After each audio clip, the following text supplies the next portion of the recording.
Halo guys, welcome to Enatek ID. Jadi sekarang sudah memasuki bulan Juli, bulan mendekati bulan-bulannya iPhone terbaru, yaitu kurang lebih 2 bulan ke depan, tepatnya bulan September, kita bisa expect iPhone 14 series yang muncul.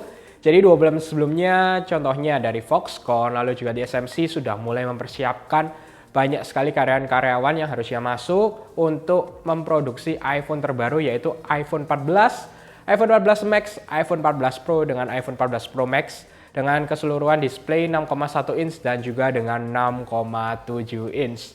Jadi sudah nggak sabar juga kita lihat bagaimana perkembangan iPhone yang bisa kita katakan beberapa tahun ini cukup membosankan dengan hasil yang mungkin tidak terlalu berbeda terkait bodinya, walaupun dengan improvement dari sisi chipset, kamera, dan juga experience yang diberikan terus improve beserta dengan iOS terbaru.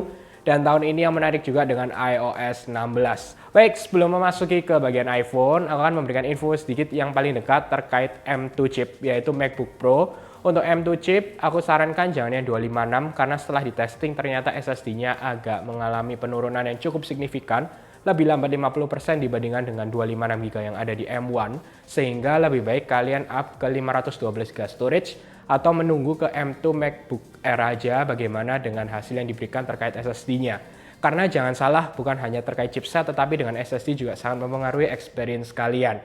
Lalu untuk info terbaru dari Mac Rumors, yaitu kemungkinan besar M2 MacBook Air akan hadir pada tanggal 15 Juli ini. Jadi kita akan expect juga MacBook Air akan hadir dan baru bisa kita lihat experience yang diberikan dengan M2 chip. Bodi yang lebih tipis juga digunakan di MacBook Air. Lalu selanjutnya adalah terkait Apple Watch. Apple Watch akan hadir juga bersamaan dengan iPhone 14 series.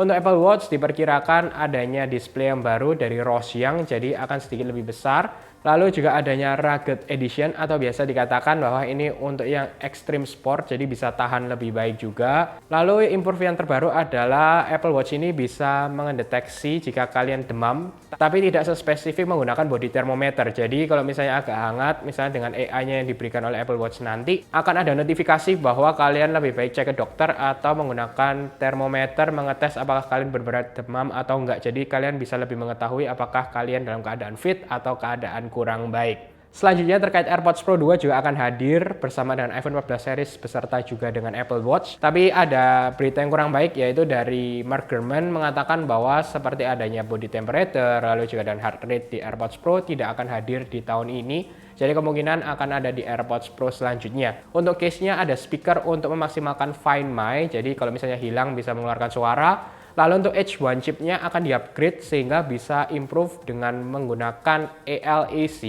atau lossless audio codec yang bisa kalian stream dengan Bluetooth atau apapun nanti yang akan diperkenalkan oleh Apple namanya dari iPhone atau iPad ataupun Mac dengan AirPods Pro 2 kita. Jadi menurutku itu patut diacungi jempol. Kita akan lihat bagaimana kualitas suara yang akan diberikan di AirPods Pro terbaru. Selanjutnya masuk yaitu ke iPhone 14 series.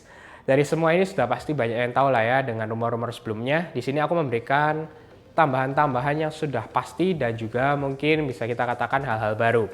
Yang pertama terkait front kamera. Kamera depan akan mendapatkan improvement yang baru keseluruhan. Jadi 14, 14 Max, 14 Pro dan Pro Max akan mendapatkan lensa yang baru yang sebelumnya menggunakan 5P lens, sekarang menggunakan 6P lens, jadi lebih bagus.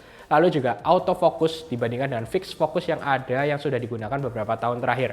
Jadi ekspektasi kamera depan dengan hasil foto, video harusnya bisa menjadi lebih improve dan lebih maksimal juga diberikan oleh Apple di iPhone 14 series. Untuk iPhone 14 Pro dan iPhone 14 Pro Max akan mendapatkan tilt shift dan juga hole punch display, jadi Face ID-nya agak di-rearrange lagi. Untuk kamera belakang, sampai saat ini pun tidak ada perkembangan, jadi masih tetap kemungkinan besar hanya eksklusif di iPhone 14 Pro dan Pro Max.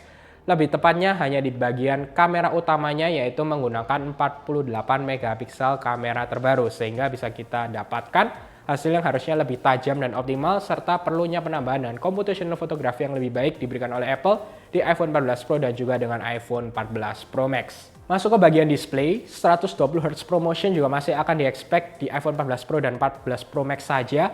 Hanya saja kali ini kemungkinan besar akan mendapatkan LTPO 2.0 karena always on display bisa dikatakan bahwa akan fix datang di iPhone 14 Pro dan Pro Max, bisa mencapai 1 Hz dan juga sudah dikatakan oleh Mark Gurman Bloomberg. Dan ekspektasinya ini bisa kita katakan bahwa ini sangat-sangat mungkin karena kita bisa lihat dari iOS 16, lock screen-nya itu sudah seperti dipersiapkan oleh Apple untuk memberikan always on display yang akan digunakan di iPhone 14 Pro dan juga iPhone 14 Pro Max. Tenang saja, untuk selanjutnya improve yang bagus juga bukan hanya untuk iPhone 14 Pro series tapi 14 yang biasa karena baterainya di-upgrade semua kecuali iPhone 14 Pro Max yang walaupun sebenarnya di 13 Pro Max pun masih HP yang terbaik terkait baterainya.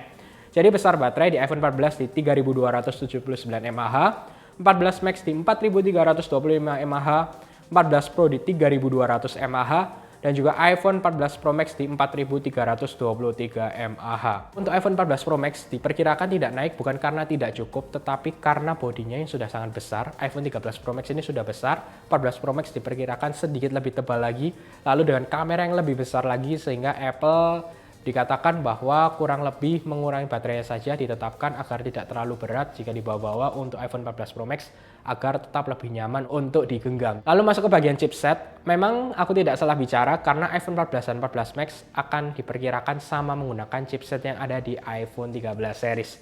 Jadi hanya menggunakan A15 chip, 5 nanometer proses yang bisa akan digunakan di iPhone 14 dan 14 Max dan sama ya. Kemungkinan yang akan digunakan adalah versi yang digunakan di 13 Pro dan Pro Max sehingga core-nya untuk GPU-nya ada tambahan satu. Yang terbaru adalah nanti dengan A16 yang akan digunakan di 14 Pro dan Pro Max. Menurutku ini ada improvement terkait computational photography yang perlu ditambahkan juga atau di boost terkait chipsetnya karena dengan 48 megapiksel kamera yang pastinya membutuhkan power yang lebih besar, kekuatan yang lebih besar untuk bisa mengompres dan hasil yang lebih maksimal dengan 48 megapiksel yang akan digunakan di iPhone 14 Pro series. Lalu juga dengan pastinya kita bisa expect dengan gaming yang jauh lebih baik juga harusnya dengan chipset yang terbaru A16, CPU dan GPU pastinya bisa akan ada kenaikan di sekitar 10-20% dibandingkan dengan A15 chip sebelumnya atau yang nanti akan digunakan di iPhone 14 dan juga 14 Max. Selanjutnya untuk ports yang sudah didesak dari mana-mana ya, dari EU, US, lalu beberapa negara mengikuti. Yang sebelumnya ini Apple tetap memaksa menggunakan Lightning, akhirnya akan berpindah ke USB-C. Tetapi tetap saja tidak akan hadir di 14 series, kemungkinan besarnya. Karena sudah termasuk diproduksi di pertengahan tahun ini, jadi kemungkinan untuk perubahan dari Lightning ke USB-C dimulai dari iPhone 15 tahun depan, diikuti dengan aksesoris-aksesoris yang akan datang seperti AirPods dan juga aksesoris lainnya dari Apple akan menggunakan USB-C. Baik, itu untuk terkait iPhone 14 series. Untuk mendekati launching pasti nanti akan ada tease lagi atau leak-leak lagi terbaru untuk iPhone 14 yang akan hadir di bulan September. Berita penutup yaitu terkait AirTag. Ini sangat menarik karena jarang sekali disorot ya. Ternyata ini growth guys. Jadi Ming Chi Kuo mengatakan dari 2021 ke 2022 ini naik dari 25 juta ke 35 juta untuk pengirimannya. Dan ini diyakini Apple akan memberikan generasi kedua jika terus improve dari demand pengguna Apple yang menyukai menggunakan AirTag di barang-barang mereka. Jadi kita akan lihat bagaimana dengan improvement yang akan diberikan AirTag juga, walaupun ini hal kecil yang mungkin tidak terlalu disorot dan memang bendanya tidak diapa-apakan ya, hanya untuk menjaga jika barang hilang. Tapi kalau misalnya terus bisa improve, kita akan lihat bagaimana pergerakan untuk AirTag dan juga tidak dari Apple. Banyak dari Samsung SmartTag, lalu brand-brand lain juga akan mengeluarkan itu. Oke, semoga kalian suka dengan video ini. Jangan lupa untuk share, like, subscribe, dan sampai ketemu di video selanjutnya.